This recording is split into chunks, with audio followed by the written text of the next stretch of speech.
अगर हम 30 दिन में अपना पैसा 100 गुना कर लेते हैं तो वो ईयरली रिटर्न के अकॉर्डिंग कुछ इतने % बनता है जो हम जैसे लोगों को शायद बोलने में भी बहुत डिफिकल्टी हो। बहुत से लोग बोलेंगे कि 100 गुना पैसा पूरी जिंदगी में नहीं बनता, 30 दिन में तो ये इम्पॉसिबल है। ओके, तो एक इंसान इसे एक्चुअल में कर चुके हैं और इनका नाम है बिल एकमैन, जो कि बहुत ही फेमस हेज फंड मैनेजर है। इन्हें कोरोना के टाइम में पता था कि जैसे चाइना में लॉकडाउन लगा है वैसे ही अमेरिका में भी लॉकडाउन लगेगा, जिसकी वजह से इकोनॉमी हिट होगी और मार्केट डाउन होगी, और इसीलिए इन्होंने क्रेडिट डिफॉल्ट स्वैप्स खरीद लिए। इस कॉन्सेप्ट को हम कुछ इस तरीके से समझ सकते हैं कि अगर हम हर साल कार की इंश्योरेंस लेते हैं 8,000 रुपए पे करके, तो अगर उस साल कार में भारी नुकसान होता है लेट से 60,000 रुपए का, तो वो पैसे इंश्योरेंस कंपनी देगी, यानी इनडायरेक्टली हमें फायदा हो जाएगा। और अगर कार को कुछ नहीं होता तो वो इंश्योरेंस के 8,000 रुपए इंश्योरेंस कंपनी को जाएंगे। तो मिस्टर एकमैन ने भी कुछ इस तरीके की इंश्योरेंस ली थी कि अगर मार्केट डाउन हुई तो इन्हें इनके इंश्योरेंस के पैसे मिल जाएंगे, और अगर नहीं हुई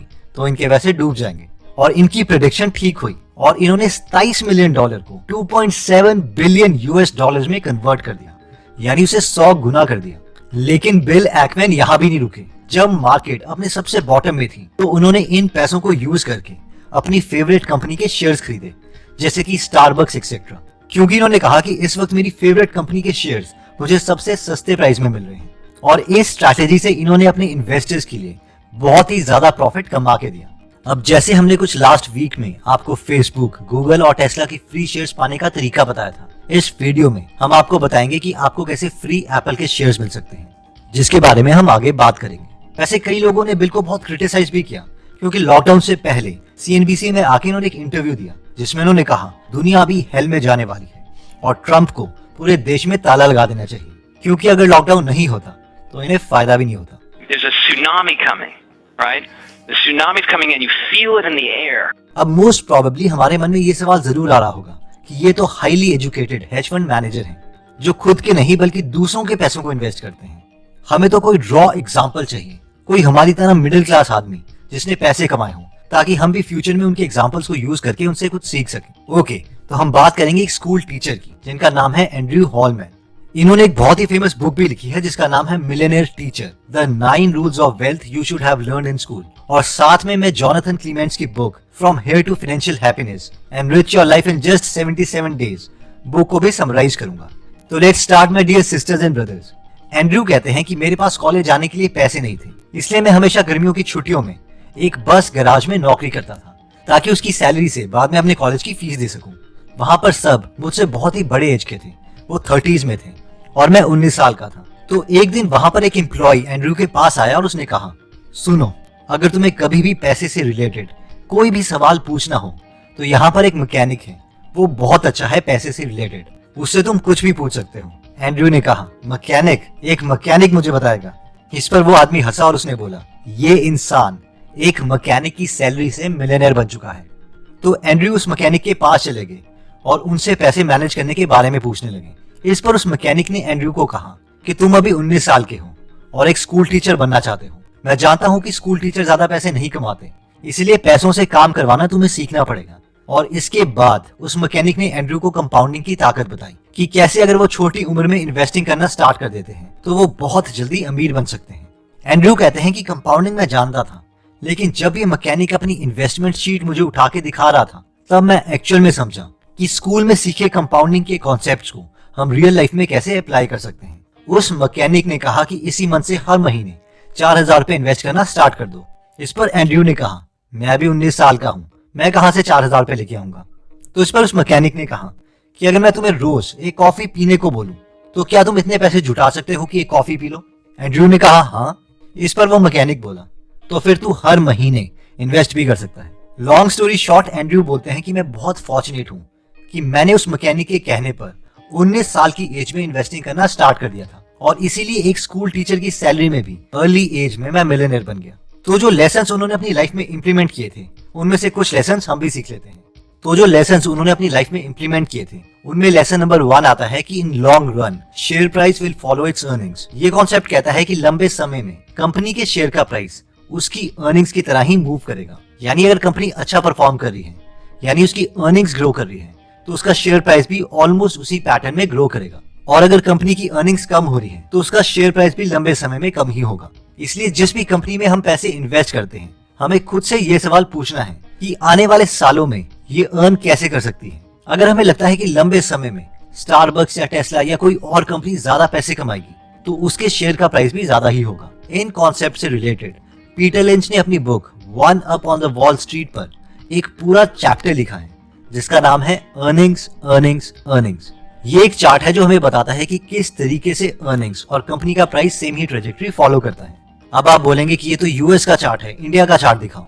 तो इससे पहले कि हम इंडिया का डेटा देखें, एज एन इन्वेस्टर हमें अपना माइंड ओपन रखना चाहिए कि अगर किसी भी देश में हमें हाई ग्रोइंग कंपनी मिलती है तो हम उसमें इन्वेस्ट कर सकते हैं। फॉर एग्जाम्पल, मैंने देखा है कि यूएस में लोगों को स्केलिंग बहुत अच्छे ढंग से आती है, यानी वो कंपनी को बहुत जल्दी ग्रो कर लेते हैं, जैसे कि Amazon, टेस्ला, एप्पल एक्सेट्रा। अच्छा, आप ये बताइए कि आप ये वीडियो किस एप्लीकेशन पर देख रहे हैं? YouTube, right? और मोस्ट प्रोबेबली आपके फोन में या तो iOS है या एंड्रॉइड। शॉपिंग हम करते हैं Amazon से, मूवीज देखते हैं Netflix पर। जब डेली हम इन कंपनी के प्रोडक्ट्स और सर्विसेज यूज कर रहे हैं तो इन कंपनीज के फाउंडर से इंस्पायर होके तो हम इन कंपनीज में इन्वेस्ट भी कर सकते हैं। अभी हम इंडिया में टेस्ला कार ओन नहीं कर सकते, लेकिन टेस्ला के शेयर जरूर खरीद सकते हैं। आई नो आप बोलेंगे कि यूएस स्टॉक में इन्वेस्ट करने के लिए तो हमें बहुत ज्यादा चार्जेस और कमीशन देनी पड़ेंगी और इसके स्टॉक्स एक्सपेंसिव भी हैं। एक एक स्टॉक हजारों डॉलर्स का है। तो इसके लिए हम IND मनी ऐप यूज कर सकते हैं, जो कि इस वीडियो में हमारे पार्टनर भी हैं। देखिए, अगर हम IND मनी ऐप यूज करते हैं यूएस स्टॉक में इन्वेस्ट करने के लिए, तो क्या आपको पता है कि IND मनी से हम यूएस स्टॉक के फ्रैक्शन शेयर भी बाय कर सकते हैं, मतलब एक स्टॉक का एक छोटा सा टुकड़ा। और IND मनी में कोई अकाउंट ओपनिंग फीस नहीं है, जीरो कमीशन है और जीरो ब्रोकरेज फीस है, ताकि हम एक स्मॉल अमाउंट भी अपनी फेवरेट यूएस कंपनी में इन्वेस्ट कर सकें। इस टाइम पर यूएस स्टॉक में करेक्शन हो रही है और ये टाइम बेस्ट है अपनी फेवरेट यूएस कंपनी में इन्वेस्ट करने के लिए। और IND मनी अभी हम सबको एप्पल के शेयर्स बिल्कुल फ्री दे रहा है। तो फ्री एप्पल शेयर्स के लिए हम डिस्क्रिप्शन में दिए गए लिंक पर जाके IND मनी एप्लीकेशन डाउनलोड कर सकते हैं, या फिर अगर हम प्ले स्टोर या ऐप स्टोर से IND मनी एप्लीकेशन जब डाउनलोड करेंगे तो वहां पर हम गीगल एप्पल कोड साइन अप के वक्त डाल सकते हैं और एप्पल के फ्री शेयर्स हमें रिवॉर्ड सेक्शन में दिख जाएंगे। इसके बाद लेसन नंबर 2 आता है, जो कहता है if you can not beat the market at least match the market. ये पॉइंट कहता है कि अगर हम मार्केट को बीट नहीं कर सकते तो कम से कम हम उसे मैच तो कर लें। फॉर एग्जाम्पल, ये यहाँ पर निफ्टी 50 का ग्राफ है। अगर हम 3 इन्वेस्टमेंट कंसीडर करते हैं, इन्वेस्टमेंट A जो कि निफ्टी 50 में की गई है, इन्वेस्टमेंट B जो बैंक में की गई है, और इन्वेस्टमेंट C जो इंडिविजुअल शेयर्स खरीद के निफ्टी 50 को बीट करने के लिए की गई है, तो इन्वेस्टमेंट C सबसे ज्यादा रिटर्न दे सकती है, लेकिन सिर्फ उन इन्वेस्टर्स के लिए जो काफी इंटेलिजेंट हैं। इन्वेस्टमेंट B इन्वेस्टमेंट A से थोड़ा कम रिटर्न देगी और इन्वेस्टमेंट C यहाँ पर उसका ग्राफ नीचे होगा जो कि बैंक रेट है। तो कम से कम हम इन्वेस्टमेंट B बिना कोई ज्यादा मेहनत की उसका रिटर्न अचीव कर सकते हैं। अब हम में से बहुत से लोग सोच रहे होंगे कि वो कैसे होगा। Again old boring index funds. बहुत से लोगों को लगता है कि इंडेक्स फंड बहुत ही बोरिंग है। इसके 2 रीजन हैं, क्योंकि इसमें लंबे समय तक हमें पैसे डालते रहने पड़ते हैं, और सेकंड रीजन ये है कि हम कभी अपने फ्रेंड को ब्रैग नहीं कर सकते, उन्हें शो ऑफ नहीं कर सकते कि किस कंपनी के शेयर्स हमने लिए हैं। तो हमें से जो लोग शो ऑफ नहीं करना चाहते या ज्यादा टाइम इन्वेस्ट नहीं कर सकते कंपनी की एनुअल रिपोर्ट्स पढ़ने में, तो हम इंडेक्स फंड में पैसे इन्वेस्ट कर सकते हैं, जैसे कि निफ्टी 50। जहां तक मेरी नॉलेज है, इंडेक्स फंड में 3 ही मूव्स हैं। पहला कि हम 10 से 20 साल तक हर महीने कंटिन्यूस पैसे डालते रहें, ताकि हम तब भी इन्वेस्ट कर रहे हो जब मार्केट ओवर प्राइस्ड हो, जैसे कि आजकल, और तब भी इन्वेस्ट कर रहे हो जब मार्केट अंडर प्राइस्ड हो, जैसे कि कोरोना के टाइम में या 2008 के क्राइसिस के टाइम में। अब इससे हमें एवरेज रिटर्न मिल जाता है, जो कि लंबे समय में बैंक से ज्यादा का रिटर्न तो होगा ही। मूव नंबर 2 ये है कि हम देखें कि जब मार्केट सस्ती हो रही है यानी अंडर प्राइस्ड है, उस वक्त पर हम सिप का अमाउंट थोड़ा इंक्रीज कर दें, या उस वक्त पर हम इंडेक्स फंड में थोड़ा लमसम अमाउंट भी ऐड करते रहें। मार्केट सस्ती है या महंगी है, इससे रिलेटेड डिटेल्ड वीडियो हम ऊपर कार्ड में देख सकते हैं। मूव नंबर 3 ये है कि हम FD में पैसे जोड़ते रहें, और जब मार्केट अंडर प्राइस्ड हो यानी डेटा बहुत क्लियर हो तो मार्केट में हम इन्वेस्ट कर सकते हैं, और जब मार्केट ओवर प्राइस्ड हो तो दोबारा से पैसे निकालकर FD में डाल सकते हैं। अब हम ये नहीं बता सकते कि मार्केट ओवर प्राइस्ड या अंडर प्राइस्ड कब होगी, लेकिन जब होगी तो एटलीस्ट हम आइडेंटिफाई उसे कर लें। लेसन नंबर 3 कहता है कि spend like you want to grow rich. Andrew कहते हैं कि 2004 में मैं सिंगापुर में था और वहां पर मैं एक अमेरिकन स्टूडेंट को पढ़ाता था। उसकी माँ अपने बेटे को मेरे पास 2 करोड़ की गाड़ी में छोड़ने आती थी। उनकी हर बार कोई ना कोई वेकेशंस चली होती थी और वो बहुत ही बड़े बंगले में रहते थे। एक दिन वो एंड्रयू के पास आए और उन्होंने अपने बेटे की ट्यूशन फीस के लिए एंड्रयू को चेक काट के दिया। उस चेक पर अमाउंट लिखा था 10,000 रुपीज। उसके बाद एंड्रयू बैंक में गए अपने चेक को कैश करवाने के लिए, और वो चेक बाउंस हो गया, यानी उस अकाउंट में पैसे थे ही नहीं। अब ऑब्वियसली ये किसी के साथ भी हो सकता था, लेकिन एंड्रयू ने काफी रिसर्च करी तो उन्हें पता चला कि ये लोग सैलरी तो अच्छी लेते हैं, लेकिन जैसे ही पैसे बैंक में आ जाते हैं ये उसे खर्च कर लेते हैं। एंड्रयू ने रियलाइज किया कि मैक्सिमम लोग जो सड़कों पर महंगी गाड़ियां लेके घूमते हैं ये लोग अमीर नहीं होते, बल्कि हाई पेइंग सैलरी वाले लोग होते हैं। और अगर हम अभी इनके एसेट्स में से इनकी लायबिलिटीज को माइनस कर दें तो ये नंबर शायद नेगेटिव भी आ जाए। फाइनेंशियल इंडिपेंडेंस को लोग बहुत ज्यादा वेल्थ से कंफ्यूज कर देते हैं। इसे समझने के लिए हम एक एग्जांपल लेते हैं। लेट्स से कि आपका कोई भाई या बहन है और आज आपको 1 घंटे के बाद फोन आता है कि उन्हें कोई खतरनाक बीमारी है और शायद वो 1 साल से ज्यादा नहीं जी पाएंगे। अब आप अपना पूरा अगला साल उन्हीं के साथ गुजारना चाहते हैं, बट प्रॉब्लम ये है कि वो आपसे 500 किलोमीटर की दूरी पर है। तो अगर आप उनके साथ 1 साल तक रह सकते हो, अपने करंट काम को छोड़ के जस्ट इवन सर्वाइव भी कर सकते हो, तो पॉला पंत के अकॉर्डिंग तो एक्चुअल में यही फाइनेंशियल फ्रीडम है। क्योंकि इस पर्टिकुलर केस में हमें इतना पैसा नहीं चाहिए कि हम किसी महंगे 5 स्टार रेस्टोरेंट में डिनर कर रहे हो या एप्पल के शोरूम में जाके वहां पर नए मैक्स या आईपैड्स ले रहे हो। फाइनेंशियल फ्रीडम का मतलब है कि हमारे पास इतना पैसा है कि हम साल 2 साल तक एक मिनिमम लाइफस्टाइल अफोर्ड कर सकें। तो एंड्रयू के अकॉर्डिंग पहले फाइनेंशियल फ्रीडम पाने के लिए हमें जितना हो सके पैसे सेव करके उन्हें इन्वेस्ट करने की कोशिश करनी चाहिए। एंड्रयू जब खुद सेविंग मोड में थे तो वो बहुत सेविंग करते थे। एक बार तो ठंड की रात थी और उनके डैड उनसे मिलने आए और उन्होंने हीटर जलाने के लिए मना कर दिया। अब ये वैसे मेरे अकॉर्डिंग बहुत ही ज्यादा हो गया, but anyways everyone has their own stories. Lesson number 4 कहता है कि stay away from Ponzi schemes. Andrew बोलते हैं कि जब हम खुद इन्वेस्टमेंट करते हैं तो एक रिस्क हमेशा रहता है और वो रिस्क ये है कि हमें बहुत से लोग बेवकूफ बनाने में बैठे होते हैं। एक बार एंड्रयू के साथ भी कुछ ऐसा ही हुआ।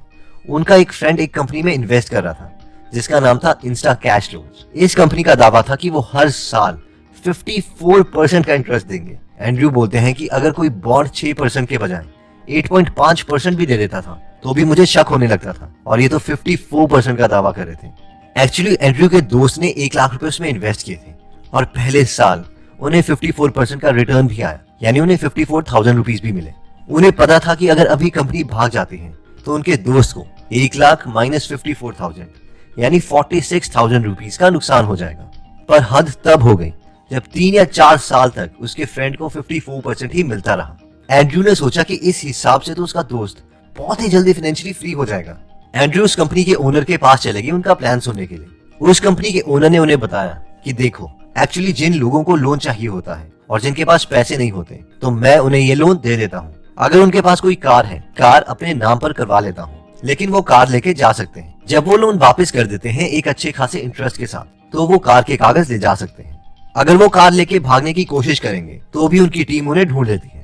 एंड्रयू फिर भी 1-2 साल तक रुके रहे। जब उनके बाकी दोस्तों ने भी इंस्टा कैश कंपनी में इन्वेस्ट करना स्टार्ट कर दिया तो उनसे भी रुका नहीं गया और फाइनली उन्होंने भी इसमें इन्वेस्ट कर दिया और कुछ ही महीनों के बाद इंस्टा कैश सारे पैसे लेके भाग गई। इन शॉर्ट एंड्रयू के पैसे डूब गए। तो लर्निंग्स ये है कि बी वेरी वेरी केयरफुल। दोस्तों, इस वीडियो में हमने टोटल 4 इंपॉर्टेंट लेसन्स देखे थे। लेसन नंबर 1 था कि लंबे समय में एक कंपनी का शेयर प्राइस उसकी अर्निंग्स को ही रिफ्लेक्ट करता है। लेसन नंबर 2 था कि if you can not beat the market at least match the market, यानी मार्केट जितना रिटर्न तो ले ही लो, और इसके लिए हम इंडेक्स फंड में इन्वेस्ट कर सकते हैं। लेसन नंबर 3 था कि spend like you want to get rich, यानी ज्यादातर लोग जो रोड में महंगी गाड़ी चला रहे हैं वो हाई सैलरी वाले लोग हैं, और अगर हम इनकी लायबिलिटीज, इनके एसेट से हम माइनस कर दे तो हो सकता है कि ये नेगेटिव नंबर भी आ जाए।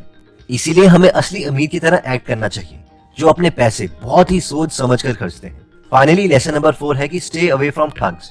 इसमें हमने एंड्रयू की कहानी देखी थी कि सब कुछ पता होने के बावजूद उन्होंने कुछ सालों के बाद एक फ्रॉड कंपनी में इन्वेस्ट कर ही दिया।